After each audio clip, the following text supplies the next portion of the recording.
Bismillahirrahmanirrahim. Thank you very much for allowing me to participate in the 27th Congress of Romanian Society of Pneumology. My talk is about the imaging of lung cancer, and as you all know that this type of cancer is intimately related to cigarette smoking or the smoking in general. And we have different histologic types, including the small cell lung cancer and the non-small cell lung cancer and the undifferentiated lung cancer. The role of imaging is threefold. Number one is to characterize the primary lesion. Number two is to assess the relationship of the tumor to the pleura, the chest wall, mediastinum, and airways. Number three is to assess the distant spread of the tumor anywhere in the body. These are the most important radiographic signs for the diagnosis of bronchogenic carcinoma. Number one is the detection of peripheral pulmonary nodule with a speculated margin. Number two, enlarged dense hilar shadow. Number three is the detection of a solid pulmonary mass in an adult of whatever age and whatever CT density, either containing calcium or containing areas of breakdown. Also, a central lesion with ipsilateral diaphragmatic elevation due to phrenic nerve paralysis, consolidation collapse due to bronchial obstruction, especially in adults, then the presence of malignant pleural effusion as confirmed by cytology, and the S sign of Golden. This is an example of a speculated pulmonary nodule in the left lung, and this is an example of a mass in the right lower lung lobe, and this mass of course should be further evaluated by CT to assess that it is of solid nature and to see the edge and also the rest of the thoracic structures. And here is an example of central bronchogenic carcinoma with obliteration of the upper lobe bronchus, resulting in partial consolidation collapse of the upper lobe and displacement of the major fissure anteriorly. And here you can appreciate that the hilar shadow is enlarged and is relatively dense compared to the opposite side, with associated elevation of the ipsilateral diaphragm, which is highly suggestive of associated phrenic nerve paralysis.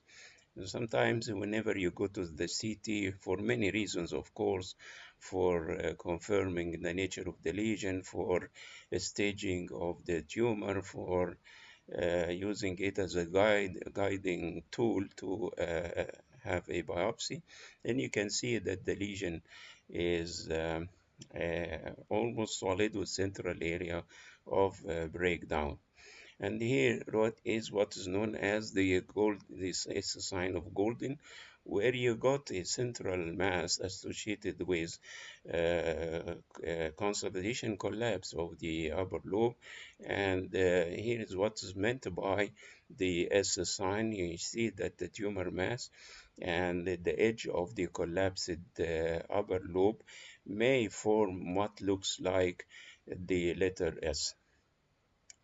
Then characterization of the primary lesion depends on the imaging findings that are sometimes highly suggestive of the presence of malignancy, like, and if you can see here, this pulmonary nodule with a very characteristic speculated margin, and compared to this benign nodule with a smooth edge and central calcification. Then bronchogenic carcinoma will show a solid mass or nodule with a speculated margin of the nodule, may be also seen in the mass. Sometimes you got a relation to the bronchus, and you got what's known as pleural tails, and these are no more signs for supporting the diagnosis of bronchogenic carcinoma. If you see a pulmonary nodule, and these are the possibilities for the pulmonary nodules frequently seen in the clinical practice, including the tuberculoma hamartoma, the bronchogenic carcinoma, the metastatic deposit, arteriovenous malformation, and the hydatid cyst. What's very important here is to differentiate or to assess the possibility of the nodule to be an arteriovenous malformation, because you know that the next step for radiological diagnosis of a bronchogenic carcinoma is to have a needle guided biopsy, and be careful not to attack such a lesion because of the major complications. A mass of whatever age and whatever density, like heterogeneous density, the presence of calcium, a mass, a solid mass in the lung of an adult, should be considered as a bronchogenic carcinoma until proved otherwise. And this is a good example of a bronchogenic carcinoma in the right upper lobe. And you may see some of the speculated margin, which is not important in cases of masses. And this is an example of a bronchogenic carcinoma in the lower lobe, showing internal air loculus as well as some foci of calcification.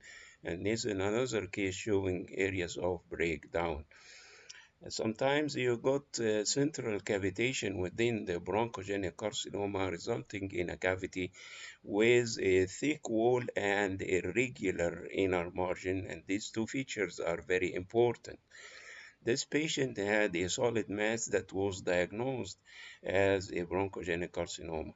He refused to do anything, and he came after 3 months for follow-up, and you got that the lesion has developed central cavitation with irregular thickening of the wall as well as irregular inner margin, characteristic of a cavitating bronchogenic carcinoma. Whenever you see a cavity in the lung and inside the cavity you got a mass, then the differential diagnosis will include the fungal ball, ruptured hydatid cyst, necrotic tumor, and the blood clots within a benign or malignant cavity. What's very important here is the wall thickness. And they got here a thick irregular wall and the extremely irregular inner margin. Then this cavity is malignant, whatever its content. It may contain air, it may contain air fluid level due to bleeding inside the cavity. It may contain a ball like this due to the necrotic shreds of the tumor forming what looks like a ball. And the presence of a ball and or air fluid level or both does not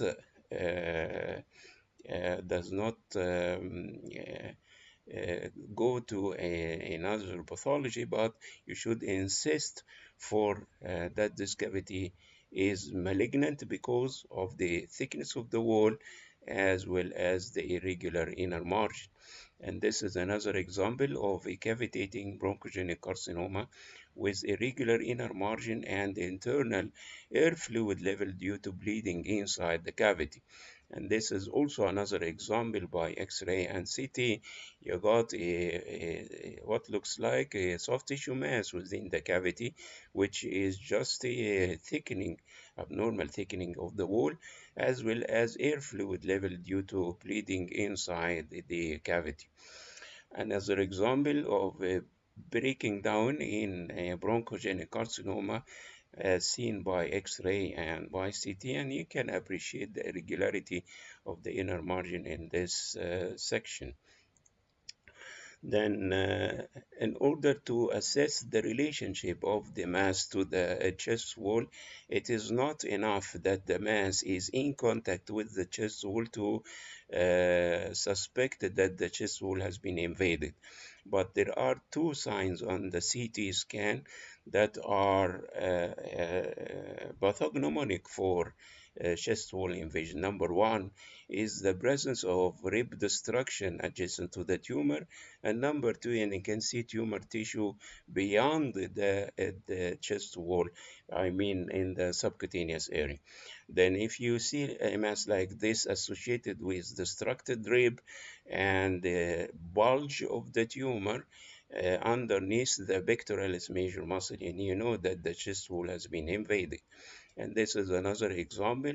And you can see here destruction of the rib and extension of the tumor outside the thorax.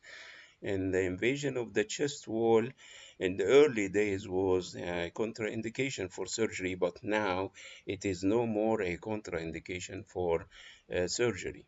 And also the MRI is more better for evaluation of a chest wall invasion, especially if the destructed rib is not that evident in the CT scan because of the signal difference between the tumor and the chest wall muscles.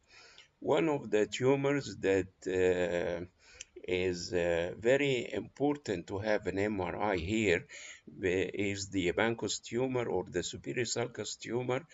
And this tumor is easily diagnosed from the plain film by the presence of an apical mass associated with some destruction of the related ribs, and is also diagnosed easily by CT scan for the same criteria.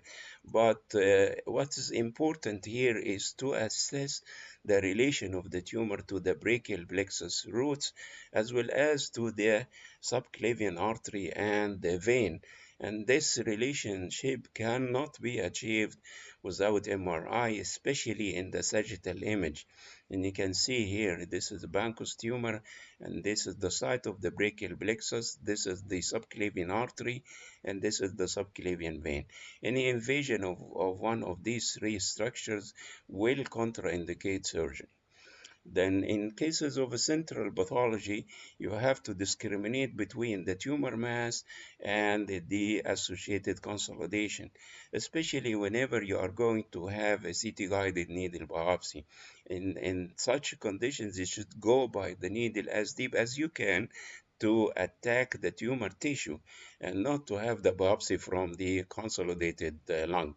CT is less sensitive in discriminating the consolidated lung from the tumor tissue, but MRI, because of the different water contents between the tumor and consolidation, can see clearly, especially in the T2 weighted image, the difference between the lung consolidation and the tumor mass.